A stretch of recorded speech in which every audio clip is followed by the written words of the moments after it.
para jamaah, suatu ketika Pak Hamka masih dalam posisi di penjara, tiba-tiba ada 2 orang yang diutus untuk masuk ke dalam selnya, ya tujuannya untuk menganiaya Pak Hamka, entah dengan cara mukul atau dengan cara apa, niatnya begitu.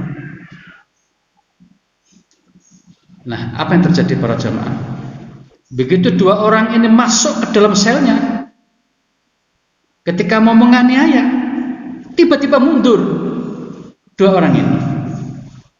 Tapi nggak dijelaskan siapa 2 orang ini. Tapi di belakang dia cerita pengalamannya itu.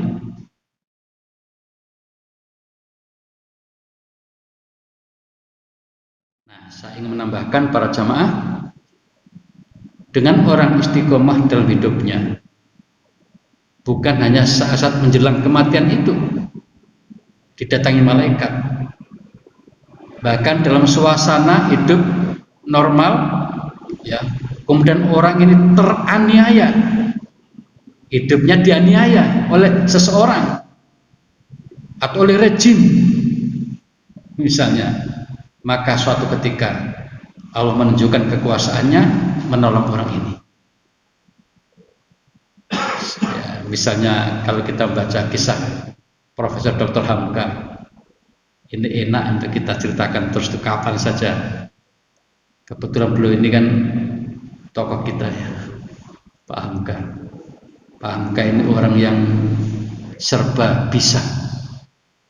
Dikatakan politikus, ya dia tokoh masyhur.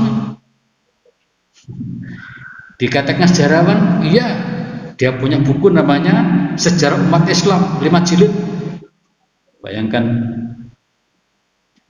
Beliau juga seorang sastrawan, pujangga, iya banyak karya-karya sastranya. Di antaranya adalah tenggelamnya kapal Van der Wijk. Terus yang pernah difilmkan juga yang lain itu ya dan Nur Hayati gitu ya. Di bawah naungan Ka'bah, banyak sekali kok ya yang difilmkan itu. Ini menunjukkan kepujanggaannya, kesastrawannya. Dan beliau seorang ulama, jelas sekali. Kenapa?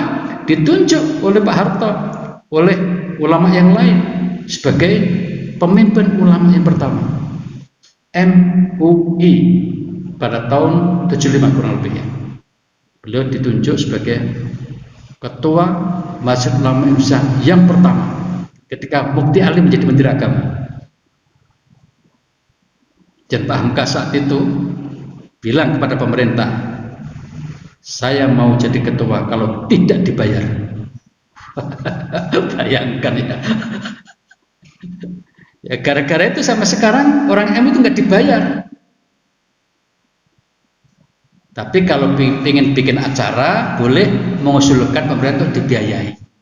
Tapi orang per orang dengan kedudukannya sebagai ketua MUI, pengurus nggak dibayar, nggak ada bayaran itu. Ya sama di pengurus Muhammadiyah kan juga nggak dibayar itu, nggak dibayar orang per orang, kecuali yang bagian sekretariat itu kerja itu. Itu biasanya ada. Tapi kalau pengurus, ketua PWM, ketua PDM itu bayaran khusus tidak ada. Itulah dengan oleh Pak Hamka. Itu sebabnya maka Pak Hamka semakin ya dihormati oleh banyak pihak. Nah, kaitan dengan istiqomah apa? Saya sangat meyakini beliau orang istiqomah. Ya, istiqomahnya luar biasa. Ya. Dia memegang teguh dengan pendiriannya, termasuk ya ketika dalam sidang ya di parlemen itu luar biasa beliau ingin menampilkan wajah Islam sedemikian rupa. Nah, karena waktu itu Pak Hamka pikiran-pikirannya berseberangan dengan pemerintah, maka diciduk, dijebloskan penjara tahun 60-an, dan tidak tanggung-tanggung 2 tahun 4 bulan ya. Atau 2 tahun setengah lah ya, kalau kita bulatkan. Coba bayangkan 2 tahun setengah, dan itu tanpa proses pengadilan. Betapa menyedihkannya itu. Mungkin ada ya orang sekarang kayak gitu dia. Tanpa proses pengadilan, bukan dijeblos ke penjara dulu gitu. Nah, para jamaah, ya ada kisah menarik tentang beliau dipenjarai, dan ini ditulis oleh beliau di kitab tafsirnya. Banyak cerita menarik Pak Hamka tentang dirinya masuk dalam bukunya tafsir itu Al-Azhar.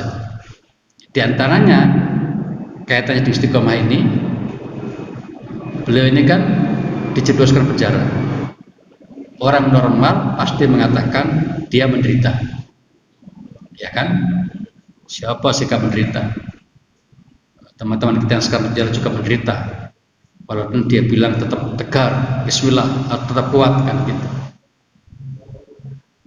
Ulama-ulama kita tempo dulu juga begitu, dengan memegang keimanannya, dengan istiqomah keimanannya masuk penjara banyak sekali kan.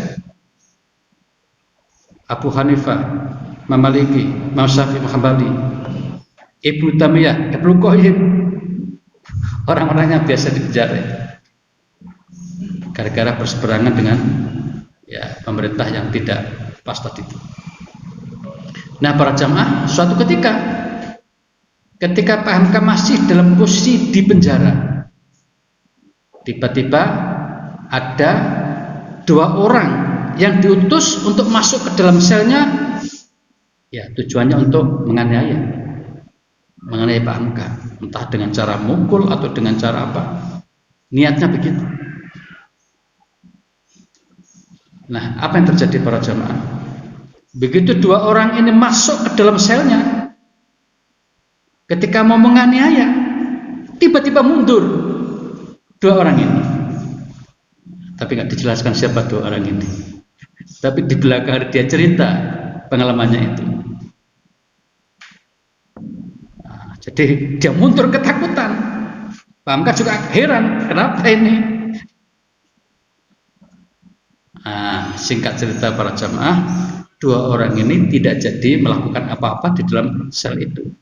Lalu kembali sampai di sana, ditanya, apa yang kamu lakukan? Tidak ada. Loh, kenapa?